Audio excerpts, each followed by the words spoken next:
கண்களை சற்றும் சிமிட்டாமல் வேகமான கால் அசைவுகளுடன் உடல் அசைவையும் சேர்த்து கையில் உள்ள தடியை எதிரியின் கண்ணுக்கு தெரியாமல் சுழற்றி காற்று கூட தன் மீது படாதவாறு காற்றினை கிழித்து போட்ட ஆட்டம் இது. 5000 ஆண்டுகளுக்கு முன் தோன்றிய அழியாத கலை இது. ஆண்டவனும் கையில் எடுத்த அசைக்க முடியாத ஆயுதம் இது. 20ஆம் நூற்றாண்டிலும் இளமை குறையாத இனிமை இது. இந்த கலையை கையாளும் முறை சாதாரண காரியம் அல்ல. எதிரியின் கம்பினை தடுத்து நமது கம்பினை அவன் மீது அடித்து அவனை வீழ்த்திய ஆட்டம் இது. போருக்கு வாள் வேல் கொண்டு எதிரி வந்தாலும் ஒரே ஒரு கம்பினை கொண்டு போய் எதிரியை வீழ்த்திய ஆட்டம் இது. அந்த ஆட்டம்தான் ஆதியில் முருகப்பெருமான் அகத்தியருக்கே கற்றுக் கொடுத்த ஆட்டம் சிலம்பாட்டம், த ஏன்சியன்ட் வார் வெப்பன். சிலம்பம் என்ற வார்த்தை சிலம்பு என்ற பெயரின் அடியை கொண்டது. சிலம்பு என்பது ஒலித்தல் அல்லது சத்தம் என்பதை குறிக்கும். இயற்கையின் கொடையாக விலங்குகளும் பறவைகளும் தாவரங்களும் இடைவிடாது ஓசை எழுப்பிக் கொண்டிருக்கும் மலையை சிலம்பம் என அழைப்பது பழந்தமிழ் வழக்கம். இந்த மலைகளை ஆளும் முருகனை சிலம்பன் என அழைப்பதும் வழக்கம். சிலம்பனாகிய முருகனிடமிருந்து இந்த கலை அகத்தியருக்கு கிடைத்தமையாலும் சிலம்பம் சுற்றும் போது எழும் வீச்சொலிகள் இக்கலையின் ஆதாரமாக அமைவதாலும் இந்த பழந்தமிழ் பாரம்பரியம் சிலம்பம் எனப்பட்டது. இன்றைய சிலம்பக் கலையில் பயன்படும் குறுவாள்கள், குத்து முனைகள் போன்றவை ஆதிச்சநல்லூர் அகழ்வாராய்ச்சியில் கிடைத்தமை மூலம் சிலம்பக்கலை ஏறத்தாழ 3500 ஆண்டுகளுக்கு முன்னரே பூரணமான ஒரு தற்காப்பு போர்க்கலையாக வழக்கத்தில் இருந்தமை உறுதியாகிறது. இன்றைய நவீன நாட்களைப் போல தொலைபேசியில் உணவை வரவழைத்து வீட்டில் இருந்தபடியே உணவு உண்ணும் காலமாக அது இருக்கவில்லை. அன்றாட உணவுக்காகவும் உயிருக்காகவும் நித்தமும் இயற்கையோடு போராட வேண்டிய நிலையில் வாழ்க்கையை நடத்தி வந்தனர் நம் முன்னோர்கள். நம்முடைய இனத்தின் ஆதி மூலங்களான குரங்குகளிடம் இருந்து பிரிந்து தனியே வியத்தமடைந்த மானுடர்கள் தனியே தாவர உணவுகளில் மாத்திரம் தங்கியிராது விலங்கு உணவுகளையும் வேட்டையாடி உட்கொண்டனர். அதற்கென அவர்களுக்கு இயற்கையில் இருந்து கிடைத்த முதல் ஆயுதம் மரத்தடிகள்.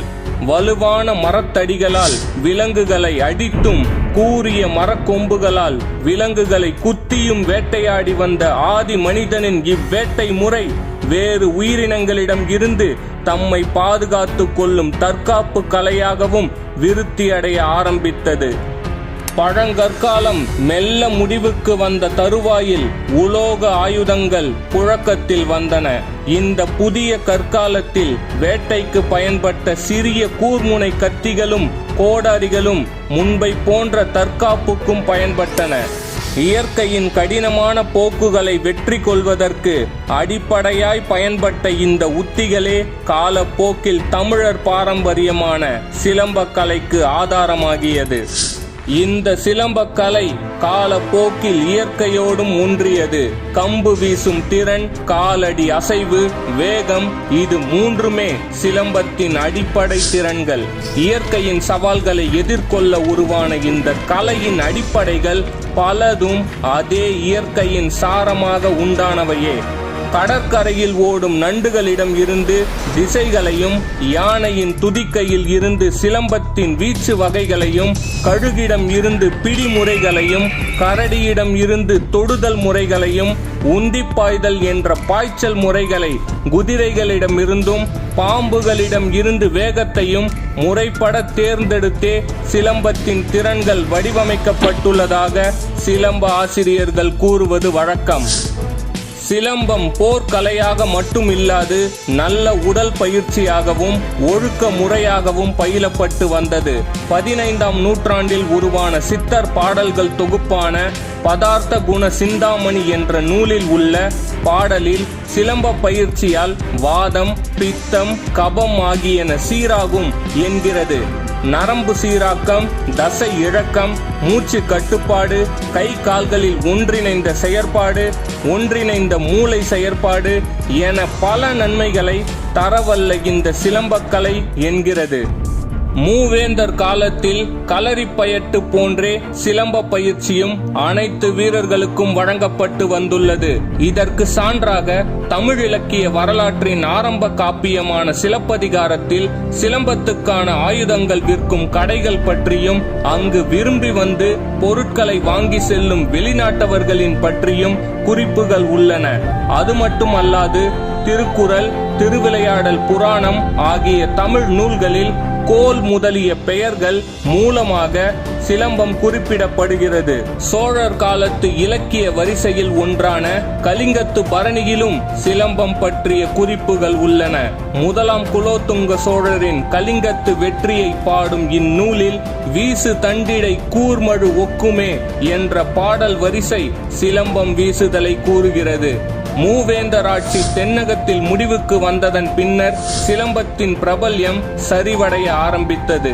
இருப்பினும் ஆங்கிலேய ஆட்சிக்கு எதிராக போர்க்கோடியை ஏந்திய தென்னாட்டரின் கைகளில் சிலம்பம் விளையாடியது வரலாற்று உண்மை. கிபி 1799 பிரித்தானிய கிழக்கிந்திய கம்பெனிக்கு எதிராக போர்க்களம் புகுந்த வீரபாண்டிய கட்டபொம்மன் அவர்கள் போரில் சிலம்பம் ஆடியது பற்றி கட்டபொம்மன் கும்மி பாடல் ஒன்றில் கூறப்பட்டுள்ளது. மேலும் ஊமைத்துறை, பூலித்தேவன், மருது பாண்டியர்கள் என தென்னகம் கண்ட புரட்சி வீரர்கள் எல்லாம் சிலம்ப வீரர்களே. சிலம்பம் குறித்தான செவிவழி, இலக்கிய வழி செய்திகளுக்கு அமைவாக சிலம்ப கலையை வடிவமைத்தவர் தமிழ் குறுமுனியான அகத்தியர். தமிழ் போர் தெய்வமான முருகனிடம் இருந்து தோன்றிய இந்த சிலம்ப கலையை முறைப்பட வகுத்தளித்த அகத்தியர் அதனை 64 ஆயக்கலைகளுள் ஒன்றாக வரிசைப்படுத்தியுள்ளார். சிலம்பம் பற்றிய முதலாவது வரலாற்று ஆதாரமாக தமிழகத்தில் கண்டறியப்பட்டது ஆதிச்சநல்லூர் அகழ்வாராய்ச்சி தொன்மங்களே. சிலம்பம் கற்பதற்கு உரிய வயதாக 7 முதல் 8 வயது இனங்காணப்படுகிறது.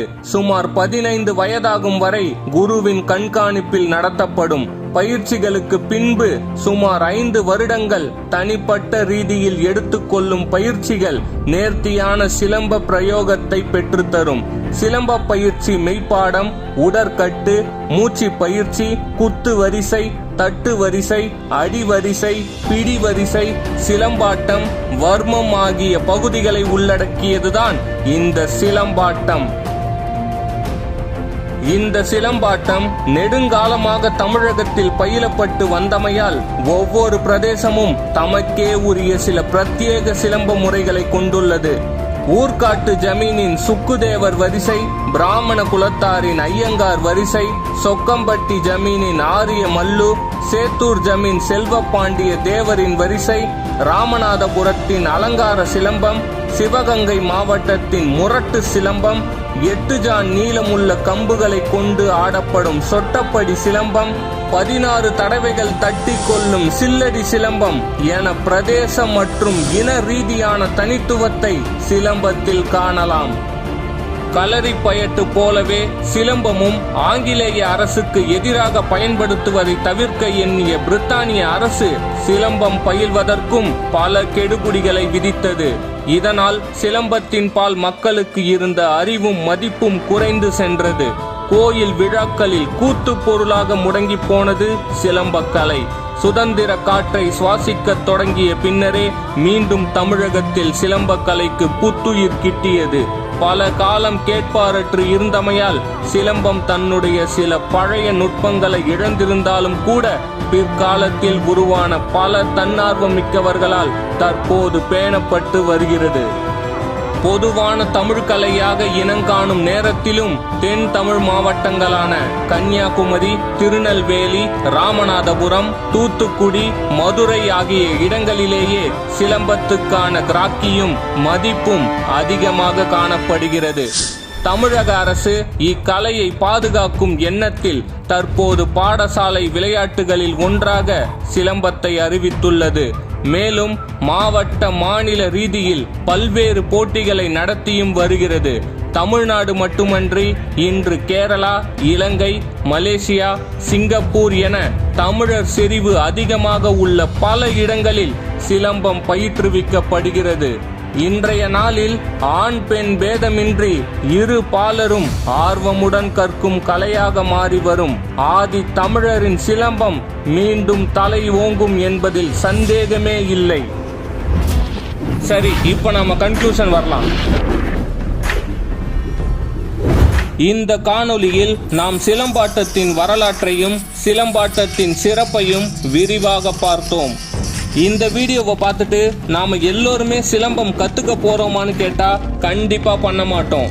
அப்போ நான் ஏன் இந்த வீடியோவை போட்டேன்னா, வழக்கம் போல ஒரே ஒரு நோக்கத்திற்காகத்தான்.